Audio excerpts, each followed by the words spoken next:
আশা করি গুরুর কৃপায় ভালো এবং সুস্থ আছেন সকলেই, আর সুস্থ থাকবেনও গুরুর কৃপায়। গল্প পাঠে আমি মালতী। এই চ্যানেলের সকল সদস্যবৃন্দকে জানাই সাদর সুস্বাগতম এবং সকল সদস্যদের পাশে থাকার জন্য অসংখ্য ধন্যবাদ। তাই গল্প শুরু করার আগে আপনাদের সকলের কাছে আমার একটি ছোট্ট বিনীত অনুরোধ, যদি গল্পটা শুনে ভালো লাগে তাহলে অবশ্যই এই ভিডিওতে একটা লাইক, শেয়ার ও কমেন্ট করতে ভুলবেন না।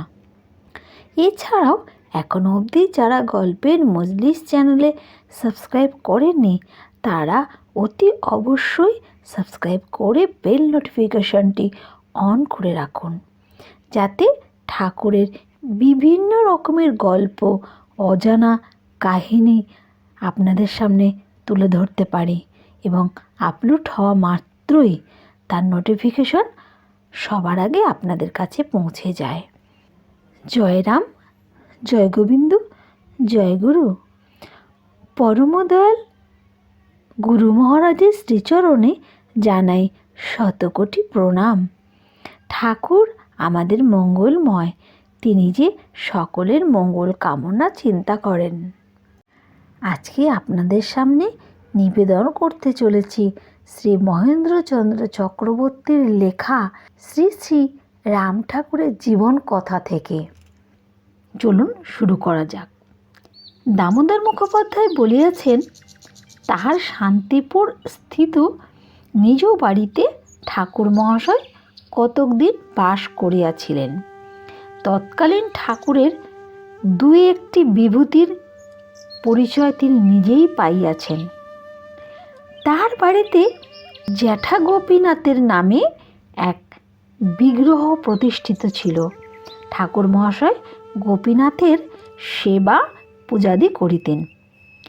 তাহার সেবা পূজায় পাষাণ দেবতা গোপীনাথ জাগ্রত দেবতায় পরিণত হইয়াছিলেন। ঠাকুর মহাশয় মন্দিরের দ্বার রুদ্ধ করিয়া রাখিতেন। বাহির হইতে শোনা যাইত মন্দিরের অভ্যন্তরে মধুর নূপুর ধ্বনিত হইতেছে, মনে হইত কে যেন নৃত্য করিতেছে। গোপীনাথের সন্ধ্যা ভোগের বরাদ্দ ছিল একজোড়া সন্দেশ। একদিন ঠাকুর মহাশয় শান্তিপুরের অনেককে আমন্ত্রণ করিলেন গোপীনাথের প্রসাদ গ্রহণের জন্য। দামোদর মুখোপাধ্যায় মহাশয় ইহার কোনো খবরই জানিতেন না। সন্ধ্যার পর বহু লোক প্রসাদ পাওয়ার জন্য নিমিত্ত উপস্থিত হইলে তিনি অপ্রতীত হইলেন। কিন্তু ঠাকুর মহাশয় বলিলেন, তাহাদের উদ্বিগ্ন হওয়ার কোনো কারণ নাই, উপস্থিত মতো যাহা হয় বিহিত ব্যবস্থা করা যাইবে। আশ্চর্যের কথা, গোপীনাথের অফুরন্ত ভাণ্ডার উপস্থিত প্রত্যেকেই গোপীনাথের প্রসাদ একজোড়া করিয়া সন্দেশ প্রসাদ পাইয়া কৃতার্থ হইল। দৈনন্দিন বরাদ্দ একজোড়া সন্দেশ তাহার পাত্রে রহিয়া গেল।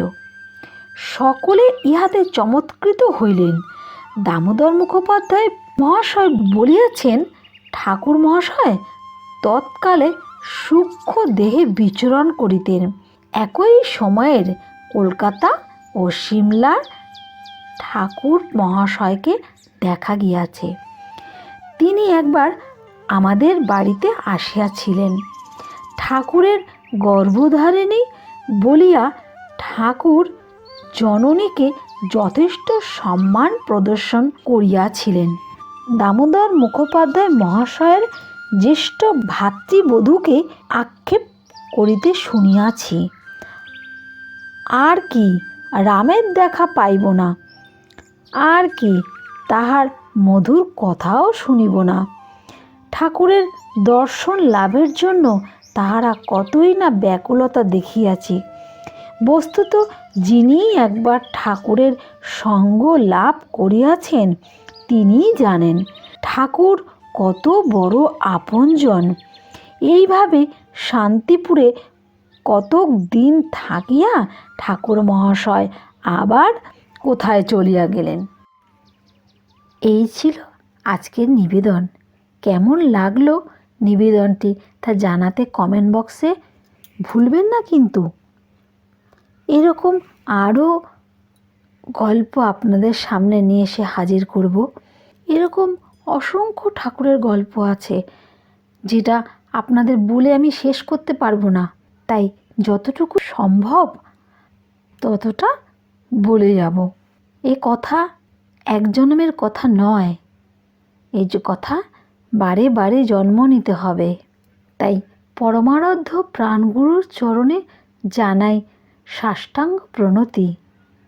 হরে কৃষ্ণ কৃষ্ণ কৃষ্ণ হরে হরে, হরে রাম রাম রাম হরে হরে। হরি বল।